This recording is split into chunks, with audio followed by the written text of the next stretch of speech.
Hi friend, আজকে আমি তোমাদের সাথে একটা খুব ভয়ানক জিনিস শেয়ার করতে চলেছি। রেনেসা টাউনশিপের একটা খুব রিয়েল ঘটনা, যেটা আমাদের সাথে হয়েছে।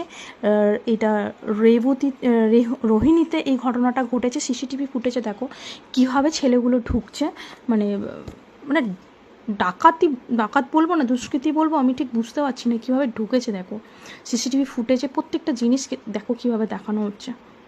ও কোন ডেটটা ভালো করে দেখো, 29 তারিখে এই ঘটনাটা ঘটেছে। 29 তারিখে মানে রেনেসার সিকিউরিটি সিস্টেম এত জঘন্য যে বলার মতো নয়। এরকম একটা টাউনশিপকে কীভাবে এরকম মানে হেলাফেলা করে একটা সিকিউরিটি সিস্টেম এরকম করে রাখতে পারে আমার ঠিক জানা নেই। এটা খুন দেখতে পাচ্ছেন, কি বলছে শুনুন।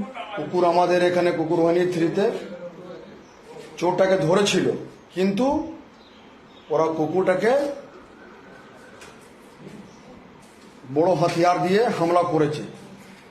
এই খুন দেখতে পারেন, কুকুরের খুন দেখতে পাচ্ছেন।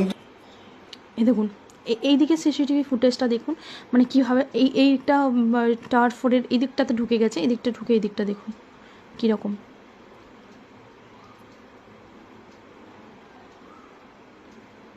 দেখুন কি পরিমাণ সাহস। রেনেসার ফ্ল্যাট নেওয়ার আগে বন্ধুরা দুবার ভাববেন।